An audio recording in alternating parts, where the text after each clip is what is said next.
And we're live, and we're back. I know everybody missed us, so get ready for a great podcast today. It's only me and my buddy Sam. Matt had a date with a video game last night, so he couldn't make it today. This is going to be a groundbreaking podcast. Yeah, we got a lot of good stuff We're to talk throwing about all today. the rules out the door. What kind of rules? Well, there's no rules, but we're throwing them out of the door. Perfect. So We're doing whatever we want. no holds bar rules. Yeah, Hell in a Cell. You know, it's actually pretty funny with the WWE. It's actually still pretty big, dude. It's crazy how you would think, like, when I was a kid, it was really big with, like, Stone Cold and, like, all these people, you know, and Hulk Hogan and all those, you know, that was, like, was WCW back then. Yeah. But now it's, like, even though The Rock's not really in it, he still makes, like, appearances because I guess he's still under contract technically for, like, the rest of their life. They can call him for appearances whenever. But now they have, like, Ronda Rousey and, like, I remember... Dude, you know, it's John Cena's the big guy now. Yeah, John Cena's the big guy, and who else is another big guy? There's someone else besides them. Is the Undertaker still around? He is. I know Kane just won a state legislator Did you position. see that? Yeah. Kane was He's like elected official now in Kentucky, I believe. Kentucky.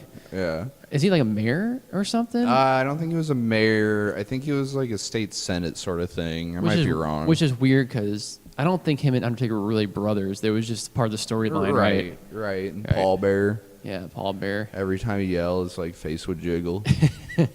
He had turkey neck syndrome really bad. Always carrying around the urn. Dude, that was such a good thing. Like when I was a kid, I feel like it was so much bigger than it is now, but maybe not. I think it's actually continued to grow just because social media, right? And it does. They still look fun. It's just it's funny. Like I don't watch it, but I'll see like pictures on the internet of like people take pictures of other people's funny signs that they bring to now. Right. And it's just like I think that's a whole thing now, where it's just like.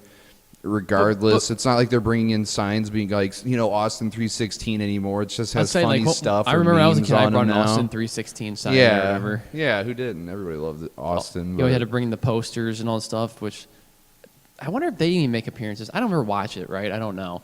There's actually some guy in my wife's family who's like the leading guy in Missouri that does like I guess a radio show and a couple other shows, and he knows everything there is about wrestling. I mean, the people call him, his name's Larry Nickel, and I'm sure people, if anyone listens to this, actually knows this guy's name, but they call in, and he does like FaceTime stuff all the time, like on Facebook, like Facebook Live. I don't know, it's really FaceTime, but Facebook Live. And he'll have like, I'm not joking, like 1,000 people asking him questions and watch stuff, and it's all fans from different ages and what's going on. Some people get on there to troll him, of course, which is sometimes kind of funny. But the most point, it's just crazy to see that there's people still do it. There's people our age still that are huge fans of it. I know, because it's like, you know, it's just dramatized. Yes, there's athleticism to it, but it's like, it's not true. It's not real wrestling. No, you know, it's a live TV show. It's just so funny. Yeah, it's like a athletic like opera. I don't know what you want to call it, but it's like just the storylines are hilarious. But I do remember being a kid and believing in that shit, or thinking like, you know, like I'm like NWO when they went red with the Wolf Pack, and like, you know, how they were the bad guys of WCW, and it's just like you thought they were really bad, but then I don't know, you know, afterwards it's like all those guys just went out and like had dinner, and you know, we're all friends and stuff. It was just all a, it was all a show. At the end of the day, it's a job like anybody else does. Right, but I do remember being so naive when I was a kid and thinking like, oh my gosh, I can't believe he did that to him. I can't believe he didn't win or whatever. Right. Like they would, like, you know, they'd always set up as like some crazy battle, like a Royal Rumble and stuff, and there would be some random person at the end that would win, or the main star would usually I never win. understood the slaps. You know, when they had the guy in the corner and they were slapping his chest and the crowd would be counting down. Yeah. And they never made it to 10. Mm-hmm. For some reason, I always thought if they made it to 10, the guy automatically loses. But I don't know where I even got Automatic that from. knockout. But it was just like, but yeah, it's just those chest slaps. And it was just like, I don't understand why that was so big. I think it was just part of like some people had like their own like moves and stuff, and that was just part of the getting the crowd into it, probably hyping them up and stuff. Watching somebody get bitch slapped 10 times or whatever. I don't know if they're really getting bitch slapped, but I think it's getting slapped. I remember you talking about it, though, but that was a way of kind of making it look real when it wasn't real. I don't know. I remember Mankind was like the realest, like, you know, getting jumped on like tacks and doing stuff. Like all his stuff was actually pretty real. Like he's really messed up now from all that kind of stuff. Oh yeah, he would. Yeah, some people would take it. Yeah, like perfect example, Mankind. Yeah, would take it way too far To the point extreme. where. Yeah, you remember that documentary they had with him that one time where his like wife was like really concerned Yeah. about the Hell in the Cell. Yeah. Because it was just like she knew he'd really be doing shit because he does or did. They told him like it took like over an hour to pick all those tacks out of his back when he did that. Dude, just Well, it's What a like life- you know, what a look at the- lifestyle. but you look at the correlation too. It's just like you wonder why these guys, a bunch of these guys, got hooked on painkillers and died. It's like, dude, it was a rough life. Like they were always, you know, there was an era where yeah, they were all pumped on steroids, like you know, 80s, 90s. I mean, look at Macho Man and Hulk Hogan in his prime. It's like that was steroids, right. and then it's just like, and then they get injured and. But you know what the weird and- thing is, like back then on steroids, it was about being big and not really aesthetic. Now it's more aesthetic look where they want you to be big and ripped. Like back then, those guys were ripped. They weren't ripped to the point It was where just like, for show, dude. It was literally just to go walk out and just flex their arms and be like, "Look at me," you know. And you know, it that was a lot it. of a lot of drama in theater, which Hulk Hogan was amazing at it. Right, he's all his brother. Right. But yeah, it's just one of those shows that it's so weird to me. I like when I see it on TV, it still blows my mind. You know, like still on Monday night, the Monday Night Raw, still get like 18 times the amount of viewers that Monday Night Football does. That's crazy to me that they still got a bigger crowd than people that watch sports or whatever. Plus, football is just trash now, in my opinion. It's not like it used to be. It just keeps getting worse and worse. Well, I decided I'm still going to do fantasy this year, and I'm really actually going to try harder than I ever have. But I probably won't watch any games. I don't watch the games. I just look at the numbers. I used to watch it when I bet on it because it made it more interesting. Right. And we used to watch our local team before they got sold. But to be honest with you, I'm the same way. Like I used to be in like 3 to 4 fantasy teams. I'm now in one. And much of my buddies like they want to ask me to do one, but like literally like 9 people dropped out and said I just don't have any interest anymore. Like it's just that bad. And these guys always wanted to do it now. These are my real life friends too. It's like, well, I guess we're not doing this one anymore. It was like $100 one, right? Which wasn't Right. much. I do like a $41 at my work, and that one's fun. Like it's it's just whatever. It's something to do. That's the way I look at it. Yeah, right. No, and I was on the fence this year because I know I said last year I was like, this is going to be my last year. But then when the offer came up that the league was coming back, I was like, it's like it is. It's something to it's always just something to go back to and do. And not that I ever put a lot of energy into it, but it's a nice fallback when you're just bored and nothing else to do. It's like, look at some numbers, look at some players, read up on it, but. Because literally, I do not watch the games. I will have it'll be Sunday, and I'll have Fantasy Cast up, and I'll just be watching the points on, ESPN Fantasy Yeah. Cast. But I don't. And it's like nothing personal. It's just I literally hate how much stoppage of play there is. It drives me nuts. They'll run a play, and then they'll take 5 minutes, and then run a commercial, and they'll come back, and then they'll be like a run a play, and it's a blitz, and it's like. It's just so boring to me. It It's is. like I wish they could condense I mean, it down baseball- to just the action. Yeah, to me, baseball's the most boring to me. Even though I watch our team or whatever play once in a blue moon, I've literally when I was a kid, I loved it. Now I hate it. I hate all of it. Like I mean, I watch our team when they're winning or when it gets to the playoffs. But football, same way. I'll watch it when it gets to like playoff time. But still, I'm the same way. It's too slow for me. That's why hockey's always been like my spectating sport. Not just because I play it, I'm biased towards it. It's just because it's more entertaining to watch, and it goes by fast to me. For sure. But to your point, though, with fantasy football, just in general, it's like it's still enjoyable, but it's not as enjoyable as it was because it seems like it's so inconsistent. Like even the consistent players don't put up points every week, which I know that's I'm living in fantasy land probably when I'm saying this, but it's like when I was younger, it seemed like all these all-star players would be consistent and you'd have like these great points and stuff every week. It seems like every week it's such a toss-up. Like it's like you got to find all the mediocre players that get mediocre shit and they're the ones that perform the best for you. You can't get like Antonio Brown and expect him to put up 30 points every week like he usually does. And it's like, well, I don't know. The whole meta of the game's changed so much that that's another reason I really enjoy playing fantasy football. I'm just doing it for something to do.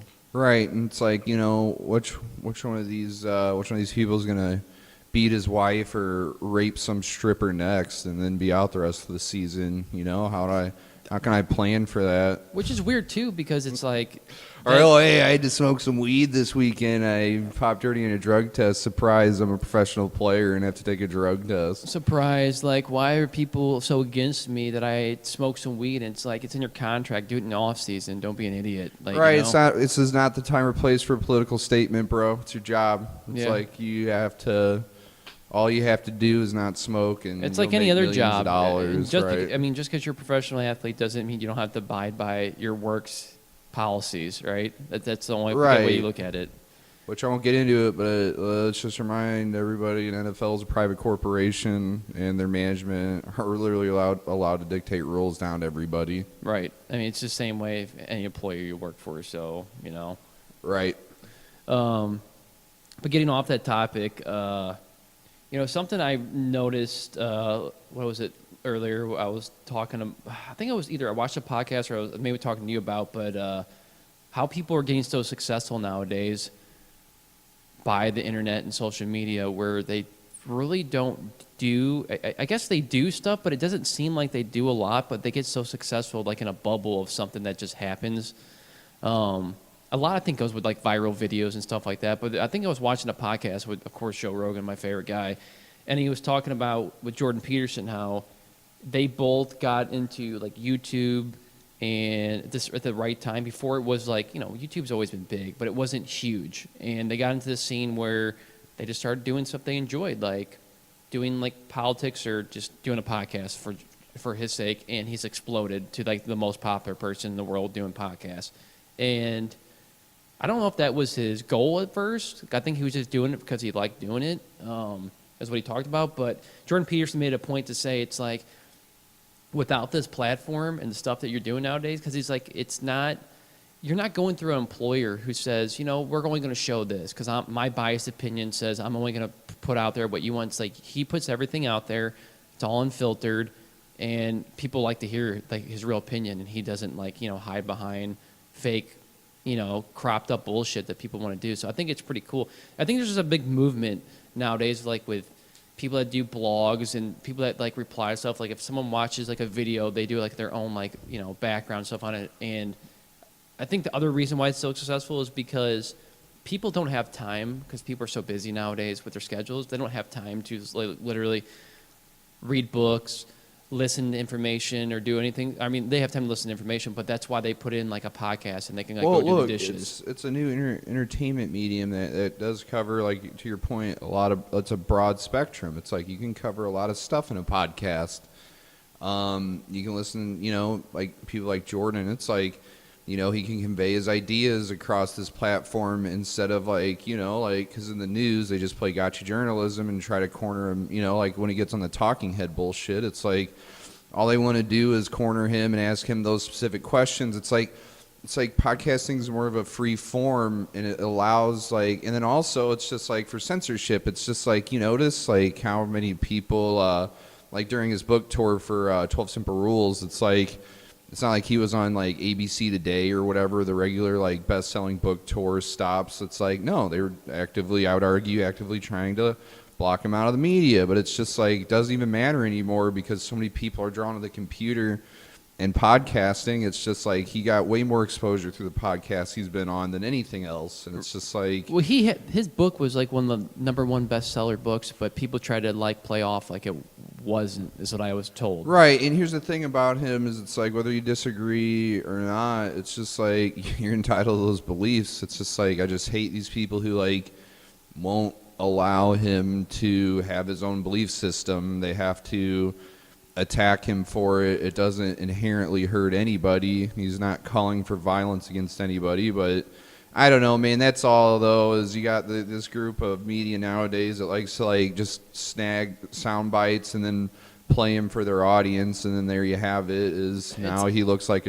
a jerk off. Well, that's what it comes down. It's the same news tricks they've been doing since we've been, before our time, like where they take bits and pieces of things he says and crops it out and makes it seem like he's the bad guy. Regardless, the point is, he's a super smart guy. People don't give him a lot of credit or whatever. And the reason I brought up the successful internet stuff is like there was an article the other day I was reading and it talked about how Drake, the rapper, which whatever, he's got decent rap music in my opinion. It's not the greatest, and he's not the greatest rapper in the world in my opinion. But the way it is now with millennial kids, people growing up, they idolize this guy like he's the greatest rapper ever, and I'm sure he does a lot of good. He's better than mumble rappers. Well, yeah, I will put that out there. He is better than mumble rappers, but the point I'm making is he beat out MJ for like the all-time sales of all time, and people are like, oh yeah, he's the greatest person ever, and you're reading all this stuff, and all these millennial kids are all hyping up, and it's like, all right, well, let's take this out of consideration. One, this is the highest the population has ever been,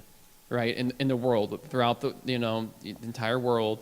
There's more access to people getting music out there than there was before. So with social media, Apple Music, Spotify, all that kind of crap, put MJ or the Beatles back in those days when something happened like that, Drake wouldn't even be able to touch them. So like it's another conversation you can't really put him out there with because of the whole internet movement. People are easier to access like this kind of stuff. Well, right. It's a sliding scale. It's like you'll never be able to compare, pre and post internet, like especially in something like that. It's like before Napster or whatever, when literally, it's like you could track, numbers by how many records were sold, because that's literally how many records were sold. But it's just like now, thanks to like they don't even go by records anymore. But it's like if you want to download illegally a CD, boom, there's somebody that has that CD. If you want to just listen to it, stream it off of Spotify. So you have a subscription to that. There you go. Or even if you want to get it free off of YouTube because people post it. It's like there's so many different ways to access this stuff now that it's just like, how can you truly say anymore? Like how, and I guess you can always boil it back down to, yeah, sure, some of those, arenas don't bring direct revenue into the record company or the artist, but I mean, you want to like just boil it down to like, okay, all-time popularity. It's just like truly, it's just like, yeah, so then I would bring that argument. It's just like, who is truly more popular, Michael Jackson or Drake? It'd be like, it's quite obvious it's Michael Jackson. Right. It's the impact that he's had on the world compared to Drake. And granted, he had more time to do that because also are they including all the albums that he made with Jackson 5? Like, or any of the other shit? If it's just one for one, it's just like... they didn't really show analytics behind it or statistics. Yeah. All they said was some bourgeois made up fucking article, head title to show like clickbait bullshit that said, hey, click on this to read how Drake's beating out Michael Jackson. Yeah, that's bullshit. I don't believe it because it's like, I don't bet if you even ask Drake and be like, you can even compare yourself to the king of pop, and he'd be like, I don't even want to be in that same sentence. Like, I can't be.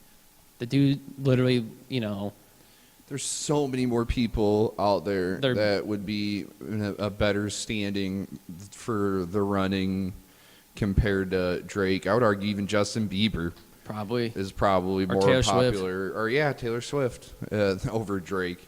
And I think it's because the rap culture, it's such a big thing that they feel like there's a big influence in arts and music. But back to that point, it's like, we've talked about this before, and I think it's true. It's like, you don't even get to hear probably, let's say 95% of the music that's even out there nowadays, the untapped, underground music. It's like you ain't hear the 5% of the bullshit they push out that's, that everybody listens to. I would say majority, let's say about, and this is probably just a made-up number, but let's say 90% of the people in the United States or in the world probably only listen to the mainstream stuff that gets pushed. They don't go out and venture out and looking for music. Only people that are really interested in music, like yourself or me or something, go out and venture out and look for other artists and new stuff because they don't have the time or they just feel like this is what's good music in their opinion, whatever. You know what I'm saying? Yeah, and I don't find that on your radio anymore. I find that on the internet radio, like Pandora or Spotify radio stations. That's where I found like all the new music I listened to over the past couple years. I've not heard one song on the radio in forever where I was like, oh, I need to get Shazam out and catch this. What is this? It's like, no, it's literally the same alternative stations play the same garbage they still play the same goddamn Nirvana song and the same Rage Against the Machine song they've been playing every day for 2 decades. I've noticed that too. Date Rape and between like 11 and 1 they played a throwbacks on all of our alternative stations around our area, and it's always the same like 10 bands. It's like Red Hot Chili Peppers, Sublime, what you're saying, it would Rage. Be one thing too. It's like these guys have like Sublime. It kills me. It's like they have so many good songs that they could play, and they don't. They play the original Santeria singles. or Date Rape are what I got. Yeah. That's literally it. When It's- they have so many other It's great weird songs. that's what they, but it's like it's probably not the guy actually working the job. It's what someone else is dictating above him and saying you play these stupid songs because that's what people want to hear. And it's like no, I think if I could make a radio station up, it'd be free form where I play whatever I want. And Well, college radio's fantastic. There's I don't know if you listen to The Wood a lot. It's It's more indie alternative than classic alternative, but dude, I've heard like stuff that I listen to, like Ray LaMontagne. I've heard Yeah. songs by him, like just stuff that you would never usually hear on the radio. That you'll hear on like college radio stations. I don't know if it's like has to do with like the record companies or how they get away with it or what, but it's like I'll take the college radio over the point I think any day. it's the same thing. It's business greed. It's whatever's going to put money in their pocket at the end of the day, and it's just like that with anything. It's the same thing with shit with with movies, like we've talked about before. It's the same type of agenda, which that's back to the point what I was just making. It's just weird hearing something like that, and it's kind of hard to say your success is driven off.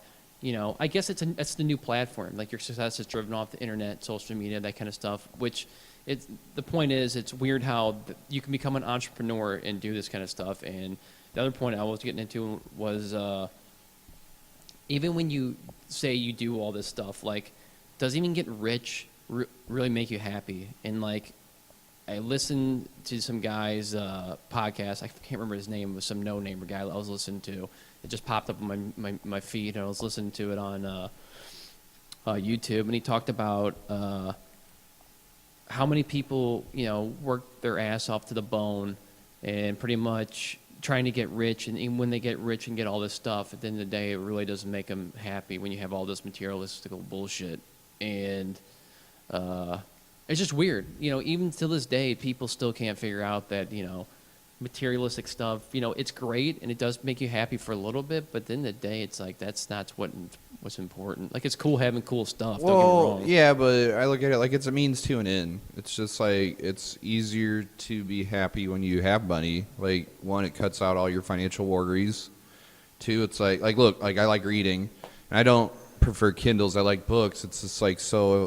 If I had money, like I would build out a book collection because reading makes me happy. You know what I'm saying? Stuff like that. I mean, to his one point, he did. This guy was an entrepreneur talking about it, right? He said, I have everything I could ever want, whatever, but I'm still not really happy. He's like, it's never enough. He wants more. It's not he wants more money. Oh yeah, if you're chasing stuff, that's one thing. He's driven to keep doing stuff and keep producing stuff, or not, just making new products or whatever, because he gets bored. I guess he's got that go type of alternative or just mindset, which is cool. But he's like, at the end of the day, he's like, I'm still not satisfied or happy, which is it's crazy to me, because I feel like if you got to a point where you make good money and you had a lot of spare time to do whatever you want, it's like that's when you figure out what you can do to make yourself happy. Like why wouldn't you do Well, that? right, that's shallow materialism. It's literally just the act of like going out and buying clothes and just the rush of spending money to feel good. But I mean, look, it's just like there's a difference between a guy who buys a boat because he wants to get like a 20-foot yacht to be like, hey, everybody, look at my yacht. Same thing behind a Lamborghini or something. But say that guy had, a nice sized family and like 5 kids and, the cousins or whatever. It's just like, hey, I bought this boat to take everybody out so we can go have a good time on the weekends. You know what I'm saying? It's Yeah. like a means to an end. Right. But it's like, yeah, if you're literally buying stuff to buy stuff, it's like, I could see that point in that. But that's just how I view it. Is it's like, yeah, dude, it's the grease that makes the happiness wheel spin just a little bit easier. Sure, you can be happy. Poor people can be happy. Anybody can be happy. It's just like, I know I'm happy with a lot of my stuff, and I got to chill out sometimes because I like spending. But at the end of the day, it's like, I feel content, and it's like I don't try to and it's always fun buying new stuff, but yeah, you just got to be mindful. It is cool Just buying not- stuff. Like there is a cool like what is it? Like you get a good endorphins feeling like you bought something you wanted, you're cool, like you want to have it out, but it only lasts for so long, and then it's like, well, what's the next thing I'm gonna get, or what's the next thing I need? Yeah, or whatever. that gets unhealthy. Especially if you're just chasing stuff, just to get stuff. There's real people that have real addiction problems with that kind of Oh, stuff. yeah. I've watched some biographies and stuff on it. It's kind of crazy that people like they go broke and go in debt because all they do is buy shit, especially with the internet craze, with buying stuff like with Amazon, eBay, and all that kind of stuff. There's a lot of people that have those terrible spending habits where that's what makes them happy. That's like their drug of choice is buying stuff or whatever. Kind of strange to think about, but it makes sense. And if you sit down and think about it or whatever, but yeah, and you know, the reason I brought this up is just like, it's because that short clip I sent you the other day from Joe Rogan, kind of like the motivational thing, talking about like why people are so like angry and unsatisfied now with like the way our like lives live and stuff, and it is because of we're living our life, you know, a 9 to 7 job every day, and we come home and we don't have time to do anything. Like even if you have kids or whatever, it's like, what do? You grind it out, work all day to some job that you probably really don't even like, to sit in traffic, come home, be with the kids, and by the time you're done, you get to watch an hour of TV and go to bed and go back to do the same shit every day. And like, you know, that's how life wasn't meant to be lived. So it's like, you would think with people that have money, that have time to do all the stuff they want to do and like be able to spend time just, you know, going on hiking, going to nature and doing stuff your body's meant to do, you'd want to do stuff like that. But there's a lot of people that just don't want to do anything. They just want to sit on their ass and not do shit, which is kind of, it's not what we were meant to do. And I thought it was a good like little motivational speech talking about it, because I think we know a couple people who have some anger problems and think that the world sucks and everything. It's because this is like the normal way of living life, and it's not a normal way of living life, I don't think. So, you know, to me, if I had money like that, I would, that's what I would do. I would do things like that made me, you know, things I enjoyed, hobbies I enjoyed. That's what I'd be doing. Is my point. Oh, for sure. Instead of like, you know, just grinding out, you know, being at work all the fucking time or whatever. So I mean, yeah, it's cool to work and do stuff, but when's it enough to me, you know? So yeah, I don't know. It seems like it'd be really unsatisfying doing that kind of crap all the time. Right. It is, but once again, until we can figure out something better, it's profit incentive. That's the motivation for going to work, to make money, to make your, you know, quality of life a little bit better. It sucks. It's not ideal, but we're not all born with a silver spoon, and you gotta get money somehow, or you can go the other way and, you know, say fuck it to society and try to live outside its bounds. I remember being a younger kid, and my ideals were, it was like, well, I want to fight the conformity. Like, I don't want to follow. It was kind of scary in a way. So it's like, okay, you grow up, you meet somebody, you get married, you have a kid, and then it's like, okay, you die. It's just like, that was always scary to me. So like when I was younger, I'd be thinking like, oh, well, I'm going to party the rest of my life, because it's like, I don't want to live like that, or I'm going to go do something crazy.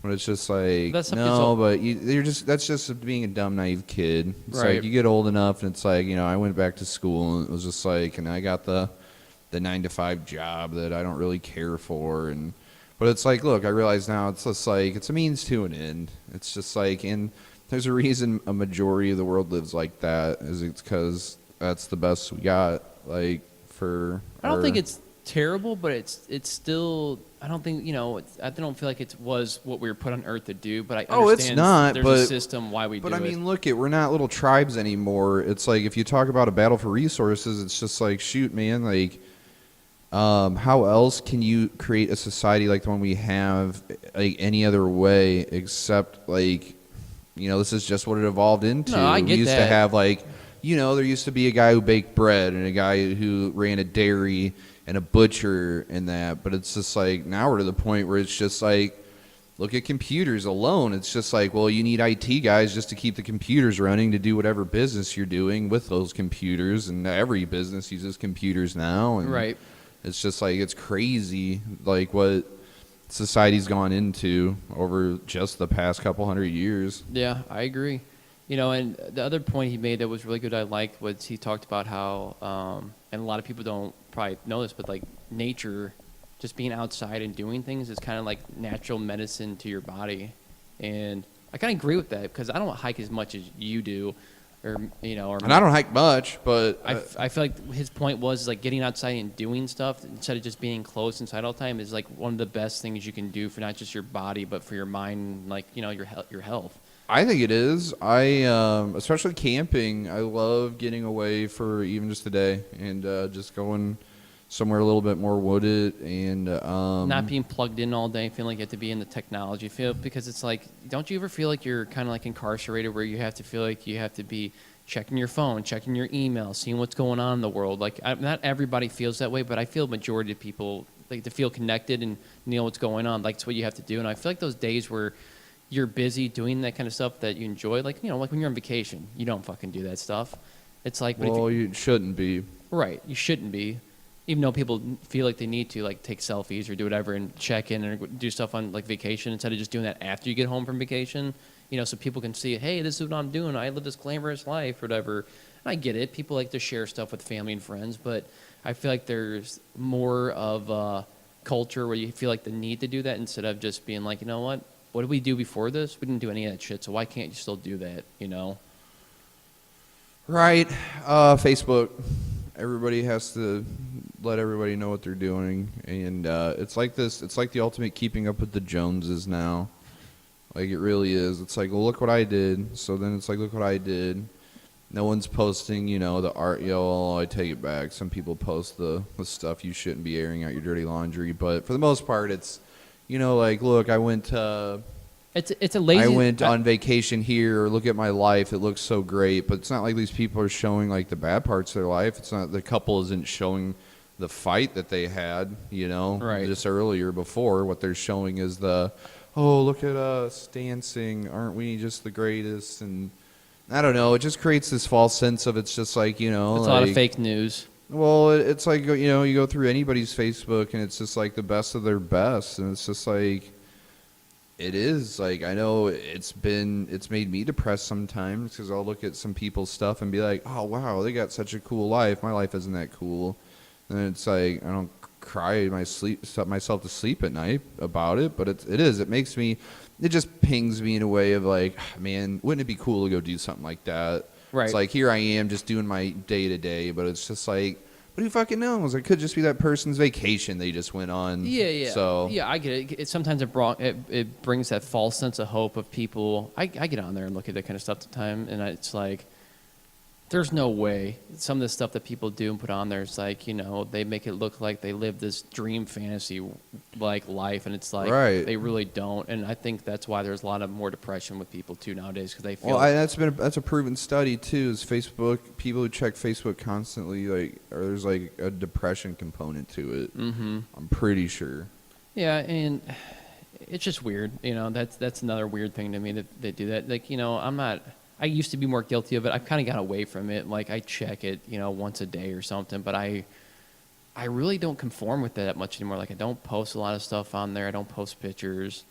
It doesn't really do anything for me like it when I did when I was younger. I don't know when I was younger, I was kind of more in tune with it.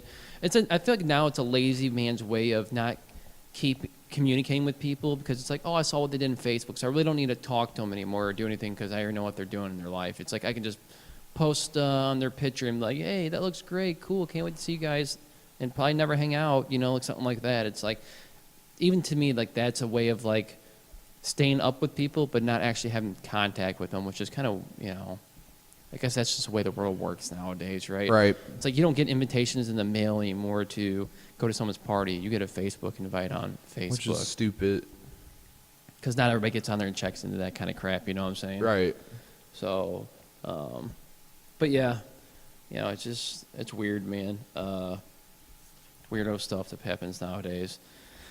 Another thing I wanted to bring up, and I think this is kind of a funny topic.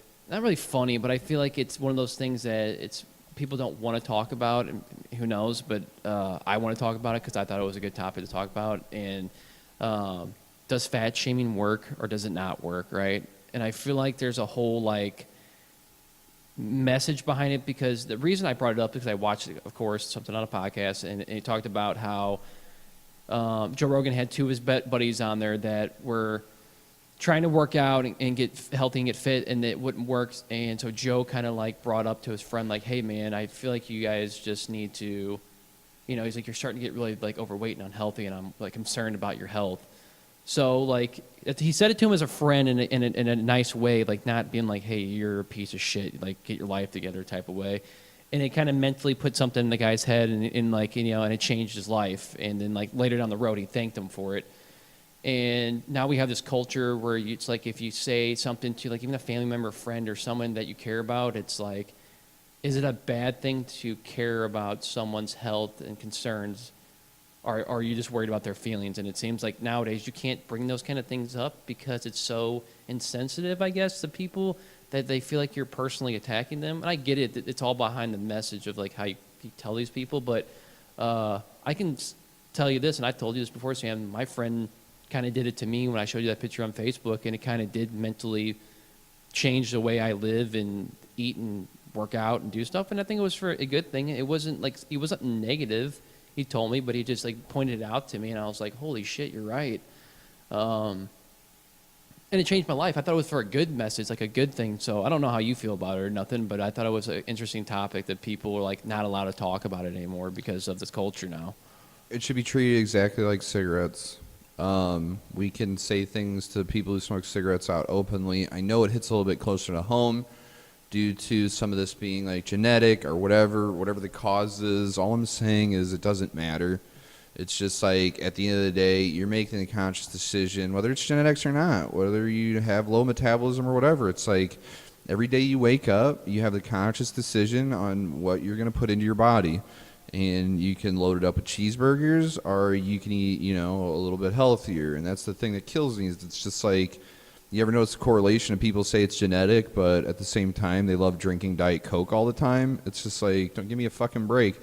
Yeah, fat shaming needs to be done with a little bit of a soft touch in a way. It's not like at least right now, I don't think you should start off by shaming, like, you know, people you don't know. Definitely start with like friends as like, you know, ribbing or whatever. But I would hope though that society one day gets to the point of like just utter disdain out in public for people who are morbidly obese. I specifically say morbidly obese because there's some of these people who believe that just because I'm overweight doesn't mean I'm unhealthy. I would still disagree with that, but it's just like there's no, like, it's just as plain as day. If you're classified as morbidly obese, like, you're at risk for a lot of different complications in your body that are like not, it's unhealthy. It's right. There's it's more nothing like else the except people that eventually you're going to die if you keep maintaining that weight, morbidly obese. right. And I think what you're getting to, it's like, I'm not saying you go out and just tell people you don't fucking know that, hey, you're fat and get your shit together. I'm talking about, like, if you have a family member or friend and you're afraid to say something, it's like, and you're concerned about it, it's like, you present in a way, it's like, you know, I'm worried about you getting diabetes or a heart attack or, you know, a stroke or whatever it comes with, you know, because, you know, the biggest problem in the world now is, especially in the United States, is obesity, right? It's the #1 epidemic. Like, you can get disability for it because it's that bad.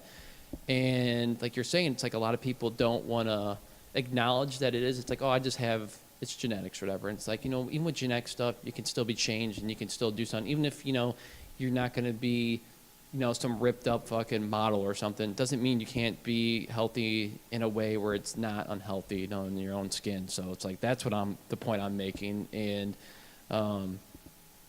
yeah, it's not one of those things I go out actively looking for or something just to tell people. But it would behoove us to mention that modern day society. It's like, look at the obesity rates nowadays, and it's like, if you look at the hospital statistics and you see how many people die of like either related, it's so many complications, and there's so many deaths related to either being overweight or smoking or both. And it's just like, you know, and we're at the point now where it's just like, no, you can completely ostracize a smoker if, like, literally you can be walking down a street and somebody's just smoking. And if you walk by with your kids, you can make some asshole remark. No one would bat an eye. But it's just like, but also the scary thing too is it's just like there's a whole group of people out there who want to socialize our healthcare system, and they want us to foot the bill for everybody's healthcare. So then it's like, so then let me get this straight, because these are usually the same groups of people. It's like, so not only do you want to walk around and be morbidly obese and have all these issues and need to go to the doctor all the time, you also want everybody else in the country to pay for those doctor's visits. And it's like, are you fucking kidding me? It's like, no. Yeah, see, I don't get that at all either. I don't get how people can try to push that agenda on other people, knowing that it's their issue, but they want other people to pay for their issue. I guess that's been a problem in our country for a long time with a lot of things, not just this obesity thing, probably with like taxes and other crap that we pay on. But that's weird to me that, I don't know, I just feel like with the way there's a fitness movement nowadays, because of social media, like everything is, because like there's so many more people that actively show like, I want to be healthy, I want to aspire to do this and stuff. It's like you'd think there'd be more of a movement for people to actively want to get healthy, because you see it in schools. Like even in schools, they've taken away all kinds of fattening foods because kids are more, like getting more obese than they were 20 years or 10 years ago because of the types of food we put in there. I do see though that this is so right now. This whole body acceptance thing is I do feel like it's kind of a backlash due to the modeling industry pushing unhealthily like skinny people in some ways on top of like just like some chicks are just very small built. And but look at like as far as models and clothes that's the wise, 1%, they've right? they've been pushing these small bodies, these non-realistic bodies.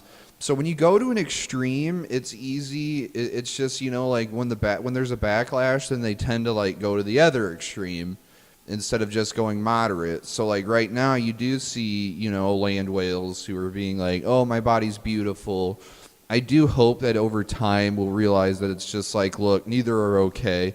There's an ideal body size, and it's just a normal size woman. It's like you don't need to be pencil thin, but you also don't need to be the size of a walrus. Like I'm just gonna be honest and open about this. I don't care if people don't like it or hearing about it at all. But it's like, if you're a man or a woman and you're morbidly obese or overweight, I don't care. That's not normal, and you don't look good being like that. You can't be a plus size model and feel like that you're some great looking woman because you're 250 pounds and your body's okay with it. It's like, that's not okay. Like, and there's some people out there that'll find that attractive, but if you want to talk about the majority, and it's just like, no, the majority doesn't. The majority of people do not find that attractive, male and female. No, it's like, it's not your classic attractiveness. It never will be, and that bothers me about this movement too. Is they're trying to push it like everybody owes it to them to accept them for who they are. I'm not saying that they can't have self-esteem or can't love yourself. By all means, it's like you should still feel good about yourself. I'm not saying these aren't good people either. No, not by any means. All I'm saying is it's just like, look, you're fat. It's unhealthy. Work on it. That's it. Right. It's like, don't sit around with the idea of like, oh, I'm okay the way I am, and oh, people should like me for who I am. Well, they should like you for who you are personally. It's just like they shouldn't like you due to your body size. And the emphasis is just put on it because it's like, it's kind of like with people of color sometimes. It's like the emphasis has always been on the color of their skin or how big they are. So that it's like they were damaged as children and they just run with it now. And it's just like they have to see everything through this filter and this lens because that's how they live their whole life. It's sad in a way that it's just like, that's the life they've lived, and now they've like are ingrained in it, and it's like that's how they live their life, seeing everything through the colored lens or the fat lens. They only see it black and white. They don't see the other side around. But I mean, the other part of it too is like, I don't think people realize this too. It's like, these people might be like, say Victoria's Secret models or just runway models or pageant winners or whatever it is, and it's like, guess what? That's what they work their whole life for. Like, that's their job. Like 24/7, 365 days a year. That's what they live and breathe for. Just like a movie actress or whatever, they have to have some type of job persona what they do for movies and do whatever. All I'm saying is they're not going to be perfect in every way, but guess what? Like, majority of these girls or men or whoever's doing this modeling type stuff, it's like a lot of this stuff is genetically, they're born that way. Like, they have a good body structure, a good jawline, or whatever it is. They have, a perfect body, and they work on it, or whatever. And I feel like they act like these people that push this agenda out in the world, like, that they feel like that. I feel like it's like, yeah, you look at these magazines and it makes you feel bad because you don't look that way. But these people are modeling these clothes and doing all this stuff because that's what they were born to do. Not really born to do, but that's what their job is to do, right? And people get mad at these people, and it's like, if you were that person, you would do the same goddamn thing, you're right? And it's like, Why all of a Oh, sudden there's now? jealousy there. You know, there's a tinge of jealousy in all of this. Well, right, and some people just can't help it. It's like you can't blame this person for being born this way, right? And I think the other part of that started this movement was that whole thing that started with the beauty pageant stuff for like Miss America, where they said they ain't doing the bikini contest no more because they want to body shame women. It's like, what are you talking about? That's like the best part that most women and men look forward to watching the show on. They want to see these women's bodies. They work their ass off to show them off to people. You think the Right, Victoria's because Secret it models would was stop always that? about being the full package. It's like smart, pretty, you know, like everything. And it's like that espouses the ideals of Miss America, in my opinion. It's just like, look, if you want to run as a fat chick, by all means, they should let them in. But it's like, also, you got to do the bikini part. And it's like, look, because it's like, to me, too, it's just like, whether it's genetic or not, it speaks to your discipline level of, it tends to be like people that are overweight have less discipline. They're more sloppy in areas of their life. Well, yeah, I mean, but because if you can't even stick to like, eating a regular diet and working out, it's just like, it just speaks volumes to your character. well, yeah, commitment and doing like you said, all that stuff. But at the same time, it's like I wouldn't go enter what's it called, like Mr. America, like go in there or doing like a physique show or whatever, being overweight and just be like, you guys got to compare me to these guys. I'm just as good as all these other guys that have been working their ass off for 30 weeks to be in this contest to make their body look perfect. Because guess what? They're not like that all year round, but to them, this is their sport and competition. Do you think I would just enter and be like, look at me, dude. I got a keg or a gut, and I'm just going to walk in. You guys are supposed to make me as equal as these people. It's like, no. And it goes the same way with the model kind of stuff. I feel like the plus-size model stuff, I'm not going to say there isn't good-looking plus-size models. There is. There's really good-looking plus-size models. I just don't find, I'd say 90% of them attractive, right? Like they have a pretty face or whatever, but their body type to me, it's not the best. Like I would want them to lose a little weight to me to be more healthy. And I don't care if that seems like, unfair, because that's what I find attractive. Just like other people find other things attractive or whatever they find. It's normal. That's why everybody's different. Like that's not Right, why, beauty's in the eye of the beholder, and I do think it's funny though. It's just like, because it does seem like, I don't know, just if you a random walkout and you see like, I mean, based on body size alone, regardless of, obviously I don't know these people's personalities, but just like in my history of people watching, do you know how many skinny guys I've seen with plus size women, and then how many of that I've seen in the inverse, where it's like, ugly guys with hot chicks, and it's just like, it's usually because it's money, but it's just like, well, it's not just money. Let me interrupt you right quick. It's not just money. It's you can be an unattractive man or woman and have a good-looking boyfriend or girlfriend or whatever you want to identify yourself as. But the point is if you're successful and you have a lot of the characteristics they're looking for, it's like that's okay too. Like you don't have to be a 10 out of 10 to have a 10 out of 10 girlfriend in your eyes or whatever you find attractive. oh no, all I'm saying though is, what do you see more though? You Out and about, you always see you see more of a, especially in Missouri, a skinny guy with a plus size chick. Mm-hmm. And look, I'll just say this too. It's like, it seems like online dating's a fat chick's game.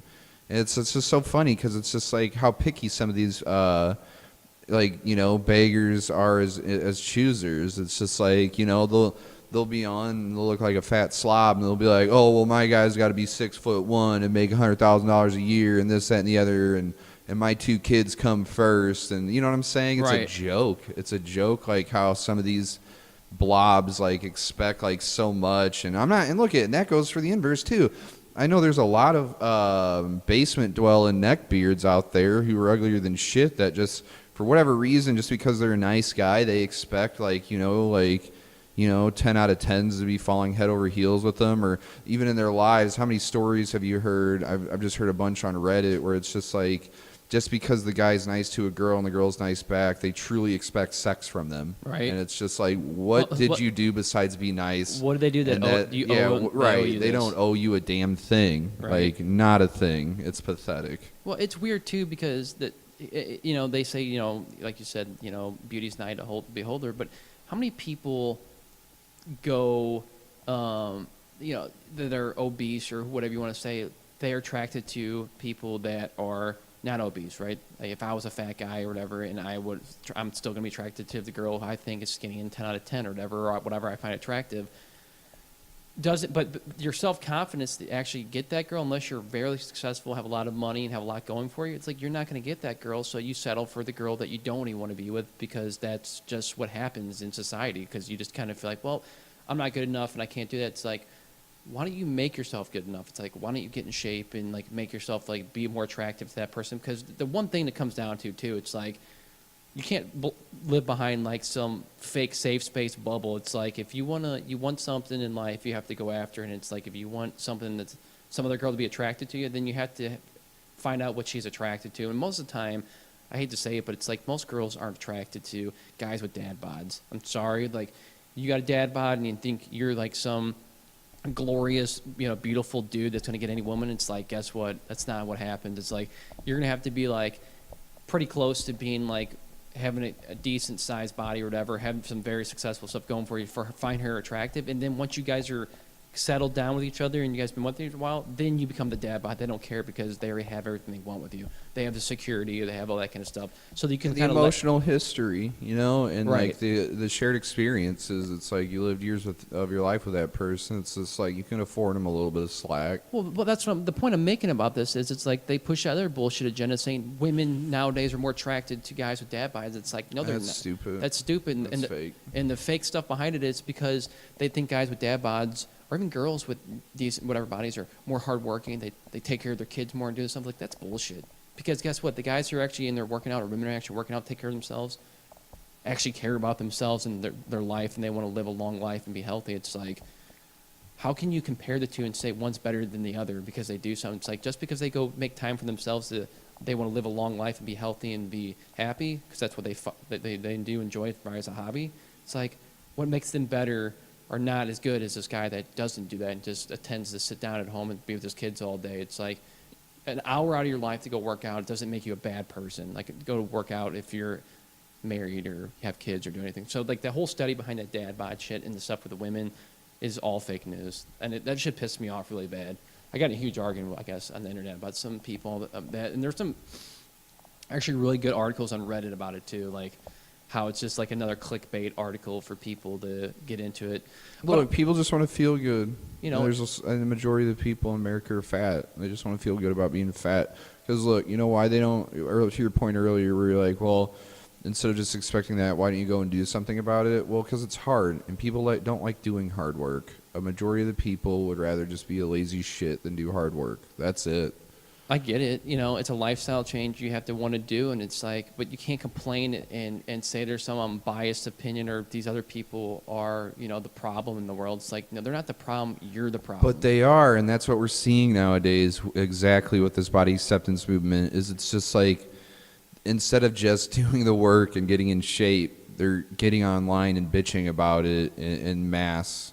Like, the fact that some of these like feminist rags are just like pushing this bullshit like as hard as they are. It just goes to show you. It's just like, instead of going to the gym for an hour a day, they're getting online and harping about it for an hour. And Right. It's like, take that time, go eat a salad, go work out, God forbid. Right. If you want to do that, why don't you go eat a salad, work out, and then go on your phone and harp online while you're working out on the treadmill or Right. something. Like be But- counterproductive, whatever you're saying. But I get your point. I just think the whole movement nowadays it's just another movement. Well, it's unhealthy. It's unhealthy mentally and psychologically. And I'm not saying, because I'll go back to the point, I'm not saying just because you're fat you have to hate yourself. You're perfectly okay as self-esteem wise, loving who you are, because inherently you shouldn't be tying that into your body weight. You should just be comfortable in your own skin for sure.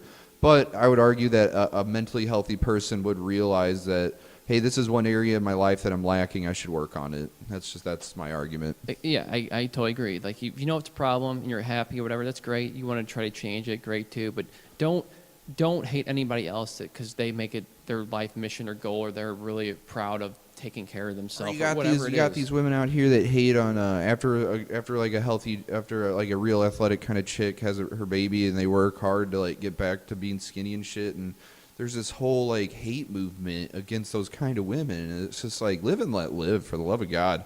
I'm not saying like, you know, because everybody handles pregnancy differently, and it's just like if you end up having a little bit of belly weight afterwards, you're perfectly fine with that. You just had a baby. But There's it's just nothing like, wrong don't with hate that. on the woman though who wanted to work out and get back into shape afterwards. But there is. It's like I they didn't come even know out there- and they bitch about I didn't it. know there was a movement about that, but I could Oh definitely yeah, see they it. fucking hate women like that. And it's Why? just like, But it's like you were made to bear children. Of course, you're gonna hold more weight than other women. But it's like, what's wrong with like if you want to get back to the size you were, or maybe even better in shape? It's like what I want. jealousy. I mean, that's what it is, really. It's like me hating on guys for being overweight and they got in shape and they look better than I do, and I'm still working on myself. It's like, you know what? They work their butt off and they deserve it. It's like that's what it comes down to. It's like if there's a magic pill.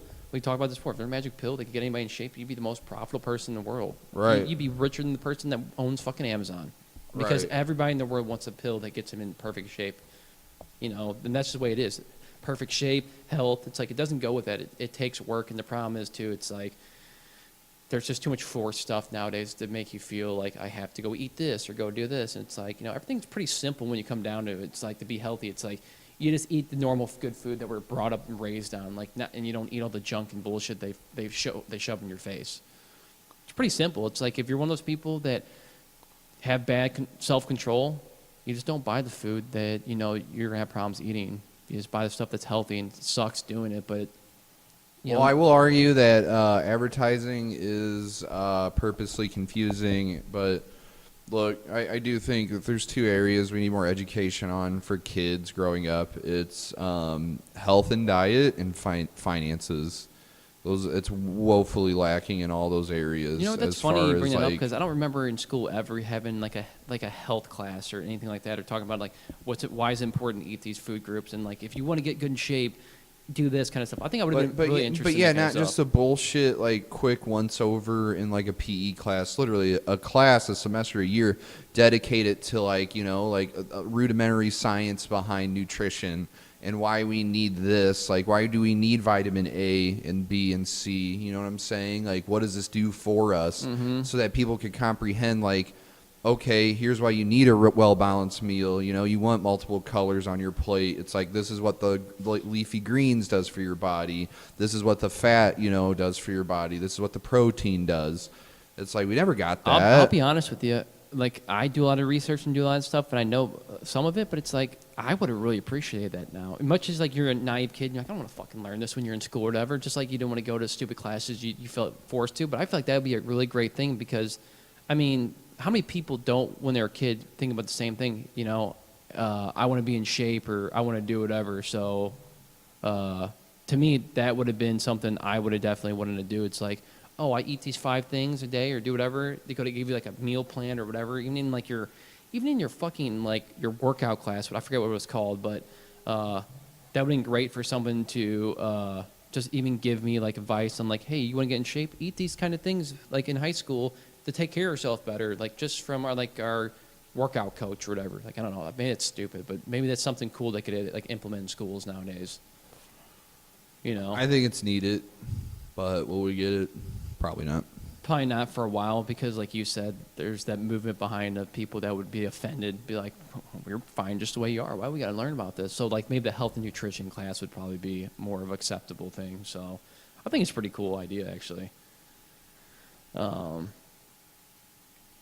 yeah, I don't know. There's just so many movements nowadays. I just don't just.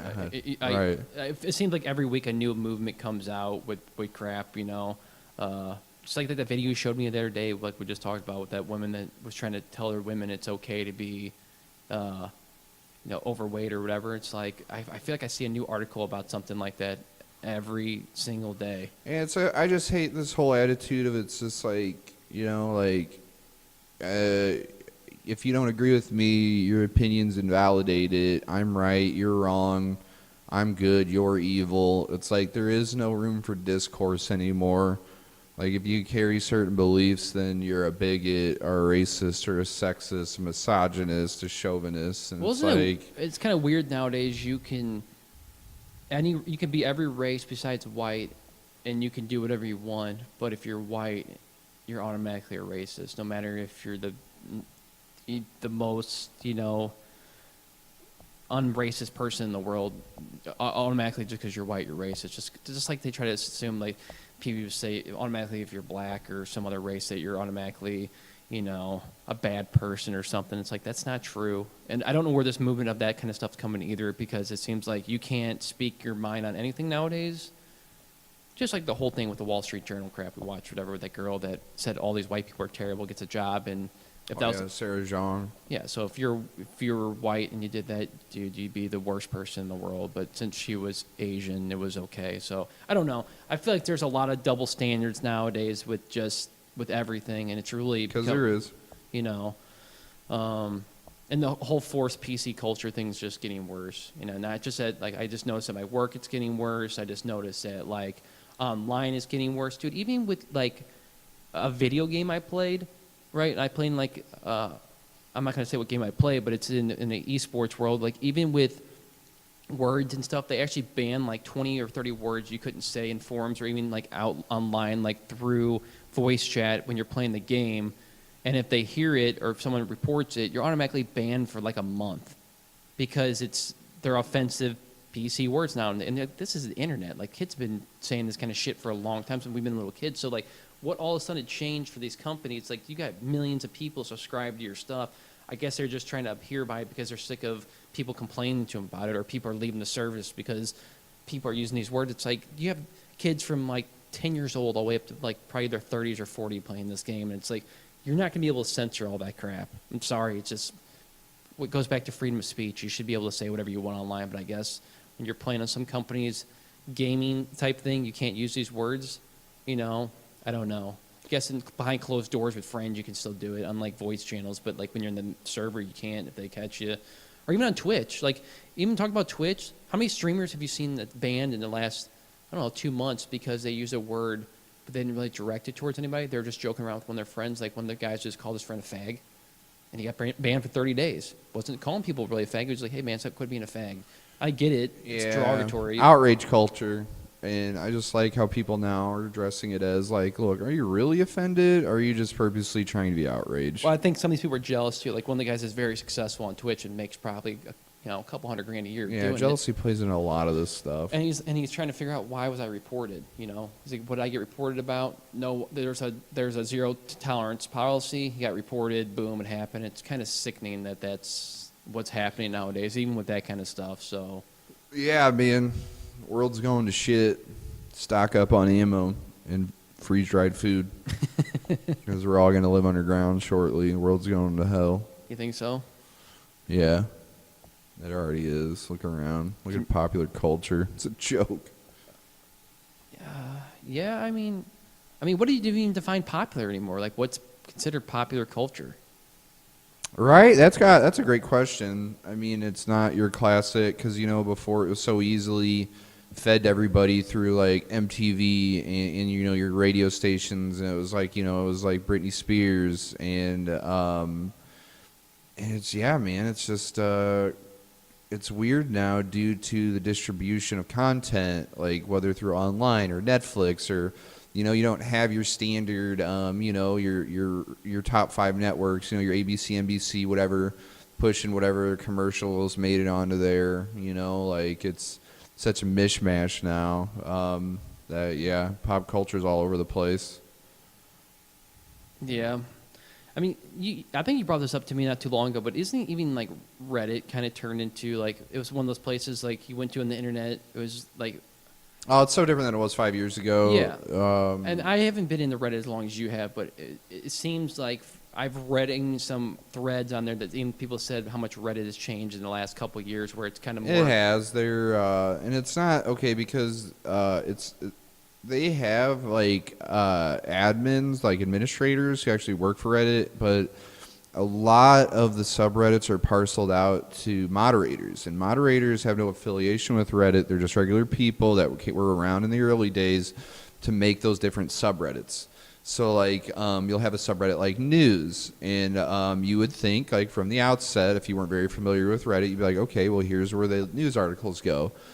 What you don't get is, or what you don't understand unless you've been there for a while, is it's just like, well look, it's quite obvious that there's a political bias and the moderators lean a certain direction because they call out articles that are not in favor of their political leaning, and I would argue that that's censorship. Now, it's not an attack on freedom of speech because it's not a public place, and Reddit's a private corporation, just like the NFL. It's not a place for the freedom of speech, but it's still censorship, and it's just garbage that this is the direction they're going in a lot of ways, and I just hate it too. It's because it's regardless of how you lean politically, it's just like politics have invaded like so many subreddits that politics just don't belong in.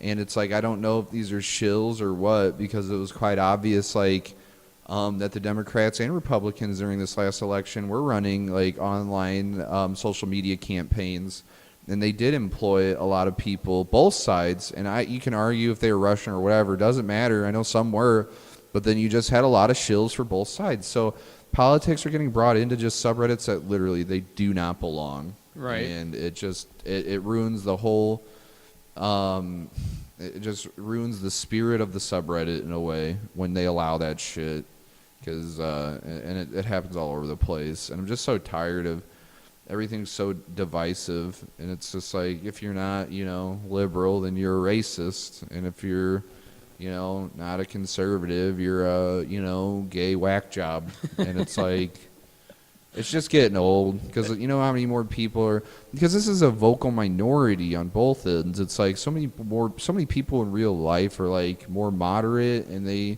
but those I consider those the squeaky wheels. You know what I'm saying? Like, they're the ones that get the oil. Those two groups are the loudest right now. I mean, I'm not saying they Democrats are. or Republicans aren't, but those are the loudest ones right now you hear about. Right. So it's just a weird dynamic right now, and all I know is it's really making me hate it. But I've gotten so ingrained into it. It's my number one go-to for time killing. It's like, because before that I used to do Stumble, which was just a random website if you clicked a button, and now that kind of went away. So it's like, I don't know what post Reddit's going to be like, but even people were talking about how it's just like Reddit came out of the void of Dig. People got tired of Dig and started going over to Reddit. I think, there's still like other like things out there like Chive or whatever, but nothing's as big as Reddit. But 4chan. But like, look, at same thing is happening with YouTube in that they're censoring content. I just hope that Oh yeah, you know there what? I is heard something about that, where they're really starting to watch content and people's content with their political stuff, or just anything they don't find by their way of doing stuff. They cut it off, which I guess is Google really doing it, right? Right. I mean, yeah. So yeah, that's all I'm saying is, look, they're private corporations. They got every right to censor whatever. It's not free speech issues, but it's just kind of fucked up when you would argue that that's a huge platform for getting messages across to a lot of people. Same thing with Facebook in ways, but it's just like, but we're beholden to big data. It's like we don't have. Senator Repion, before I forget this, how the fuck does Reddit make money? I've always wondered how they make money, just kind of like Wikipedia. I've never known how these people make money. Do they do advertisements? Because I don't see advertisements on their pages. They do. They have advertisements. They do? Yeah. I guess I just never search for them or see them. Yeah, they have advertisements. Do they get now. private funding? And say who? I think for a long time they were actually losing money, but they started introducing advertising maybe like a year or two ago. Okay, that makes sense. But like you were saying, like people moving off platforms. And I feel like 4chan's like the bottom of the internet, the place like people go that didn't like Reddit or whatever. And apparently there's a lot of people that have moved over from Reddit to 4chan, but 4chan is just terrible. I hate that platform. It's just. Well, it's a lot more edgy, and it's But it can get grimy. Back to your point about the politics and stuff. Tell me if I'm wrong about this, but liberal or Democrat, Republican, conservative, whatever it is, like my point of view on the whole Trump stuff and all the crap that's going on, I'm not going to get too political, but the whole point of it I'm getting to is that regardless who's president of the United States, don't you want the president to do good and do good for the country? Because the whole point of the president is to run the country, and you want good things. You want good things for the economy, regardless if it's a giant douche or turd, whoever the fuck's in there running the office, right? It's always going to be one of those two people, because the third party has no pretty much say, and no one gives them funding or does anything. So as a person who may not agree with whoever is in office, but don't you want them to do good for the country and not do all terrible shit? Yeah, I don't think you should be rooting against anybody as far as but I feel like people issues do. are, but I feel But like then there's it gets into a weird dichotomy because it's like you inherently have cheerleaders for left or right. I and get it's that. like, I get you're gonna get that kind of stuff, but like it's Rachel like, Maddow and Sean Hannity. It's Right. just like regardless, it's just like to Rachel Maddow, Trump can do no right. It was just like with Barack Obama. It was like he can never cut Sean Hannity can never cut him slack. Regardless of the issues, there's always going to be people, cheerleaders. I call them cheerleaders. When it doesn't matter what somebody does, they defend them. Just dependent on if they have a D or R behind their name. right. And I get that point too.